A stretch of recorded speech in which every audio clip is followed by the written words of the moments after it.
Hello everyone. आज हम पढ़ेंगे BA first semester first year drawing and painting unit 8 cave art Elephanta and Ellora caves. ये video आपको हिंदी और इंग्लिश दोनों में मिलेगी। पहले हम इंग्लिश की रीडिंग करेंगे, उसके बाद हम हिंदी की करेंगे।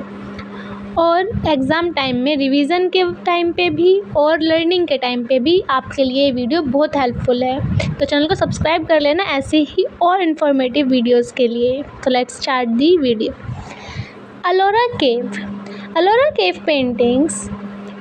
Ellora caves are multi-religious rock-cut cave complex with artwork dating from the period 500 BCE, located in the Aurangabad district of Madhya Pradesh, India. There are over 100 caves at the site, all excavated from the basalt chief in the Chandraharani Hills, 34 of which are open to public.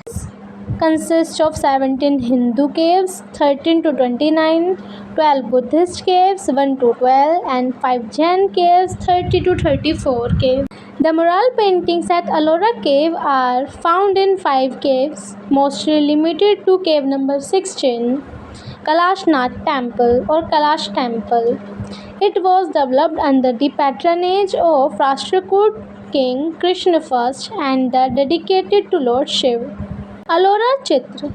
Ellora गुफाएं भारत के मध्य प्रदेश राज्य के औरंगाबाद जिले में स्थित एक बहुधार्मिक शैलकृत गुफा परिसर है, जहां 500 ईसा पूर्व से आकृतियां मौजूद हैं।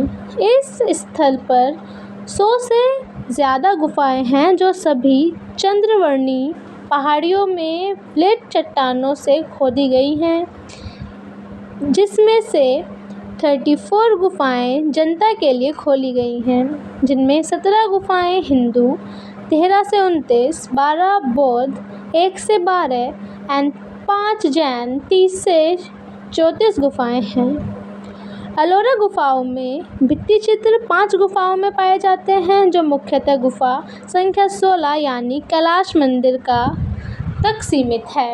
इसका निर्माण राष्ट्रकूट राजा कृष्ण प्रथम के संरक्षण में हुआ था और यह भगवान शिव को समर्पित है।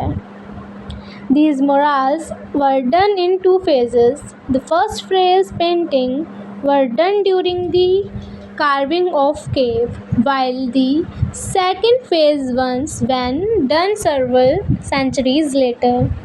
The earlier paintings show Vishnu with consolidated Lakshmi, painting made in Gujarat style depict processes of Shivaya, holy man.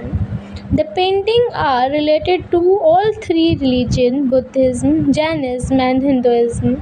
Ellora cave paintings are newer as compared to the Ajanta paintings.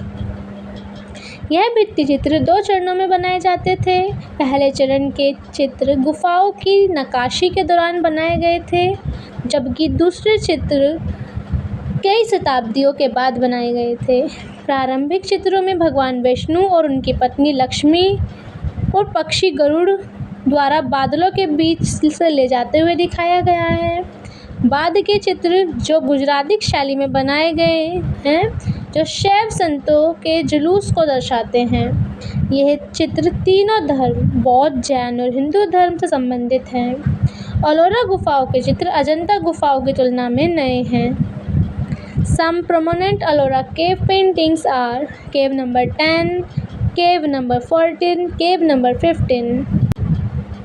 Ellora की कुछ प्रमुख गुफा चित्र इस प्रकार हैं: गुफा संख्या 10, गुफा संख्या 14, गुफा संख्या 15 और गुफा संख्या 32। The Elephanta Cave, located near Mumbai on Gorapur Island, were primarily built as Hindu temple dedicated to Lord Shiva between the 5th to 8th century CE. They are a masterpiece of rock-cut structures or architectures, originally incorporated Buddhist elements as well as indicated by remnants of an ancient stupa found on the island. The caves were built during a dynamic period of artistic experimentation in India, reflecting both the existing Buddhist and developing Hindu tradition. Origin and construction. A part of synthesis, the caves were carved during the 5th to 18th century CE, a time when Buddhist art and Hindu temple architecture dedicated to Shiva. The primary purpose of caves were to serve as palaces of worship for Hindu deities, particularly Shiva. Mumbai के पास घरापुरी द्वीप पर स्थित एलिफेंटा गुफाएं मुख्यतः 5वीं से 8वीं शताब्दी ईस्वी के बीच भगवान शिव को समर्पित हिंदू मंदिरों के रूप में निर्मित की गई थीं। ये शैलकृत वास्तुकला की उत्कृष्ट आकृतियां हैं, जिसमें मूल रूप से बौद्ध तत्व भी सम्मिलित थे, जैसे कि द्वीप पर पाए गए एक प्राचीन स्तूप के अवशेषों से पता चलता है। यह गुफा भारत के कलात्मक प्रयोगों के एक गतिशील काल के दौरान निर्मित की गई थी, जो मौजूदा बौद्ध और विकासशील हिंदू परंपरा दोनों को दर्शाती है। उत्पत्ति और निर्माण। संरक्षण का काल। यह गुफा 5वीं से 8वीं शताब्दी ईस्वी के दौरान बनाई गई थी। वह समय जब बौद्ध कला और हिंदू मंदिर वास्तुकला का बोलबाला था। शिव को समर्पित। गुफा का प्राथमिक उद्देश्य हिंदू देवताओं, विशेषकर शिव के पूजा स्थल के रूप में कार्य करना था। The most important among the cave is the cave number 1, which measures 39 meters from the front entrance of the back. In plan, the main body of the cave, excluding the fossils on the 3 open sides and the palace, is 20 feet square and is supported by a row of 6 columns each.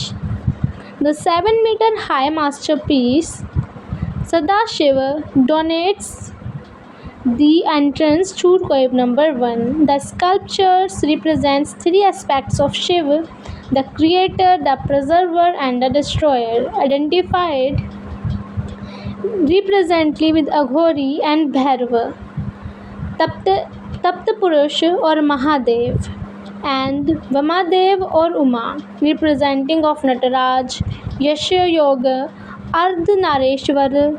These all are the names of Lord Shiva. Are also noteworthy for the forms, denotions, themes, representation, content, alignment, and explanation. गुफाओं में सबसे विशाल गुफा number 1, जो सामने के प्रवेश द्वार से पीछे के प्रवेश द्वार तक 39 मीटर लंबी है। योजना के अनुसार गुफा का मुख्य भाग 3 खुले किनारों और पीछे के गलियारे के बरामदे को छोड़कर 27 मीटर वर्गाकार के और प्रत्येक 6 स्तंभों की पंक्तियों द्वारा 5 मीटर ऊंची उत्कृष्ट कृति सदाशिव गुफा 1 के प्रवेश द्वार पर स्थित है। यह मूर्ति शिव के 3 स्वरूपों का प्रतिनिधित्व करती है: सृष्टिकर्ता, संहारक और संरक्षक, जिन्हें कृष्ण, अघोरी या भैरव, तप्त पुरुष या महादेव, वामदेव या उमा के रूप में पहचाना जाता है। नटराज, योगेश्वर, अंधकारेश्वधु, अर्धनारेश्वर, कल्याण सुंदर मूर्ति, गंगाधर मूर्ति और रावणानुग्रह मूर्ति की आकृतियाँ भी अपने रूप में एवं विशेष निरूपणों, विशेष वस्तु संग्रहण और निर्देश के लिए उल्लेखनीय हैं। यह शिव के अलग अलग नाम और उनकी मूर्तियाँ हैं। आई होप कि आपको अच्छे से समझ आया हो। और यहाँ हमारा BA first semester first year का कंप्लीट सिलेबस हो गया है और मैंने इसकी एक प्लेलिस्ट बना दी है। आप चाहें तो उस प्लेलिस्ट पे विज़िट कर सकते हैं, जिसमें मैंने फर्स्ट यूनिट से लेके लास्ट यूनिट तक को लाइन वाइज लगा दिया है।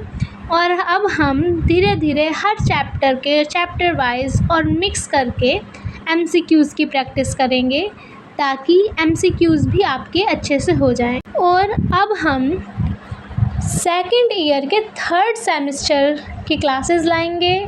तो और भी क्लासेस से जुड़ने के लिए आप चैनल को सब्सक्राइब अवश्य करके रखना, ताकि आपसे ये चैनल खो ना जाए। धन्यवाद।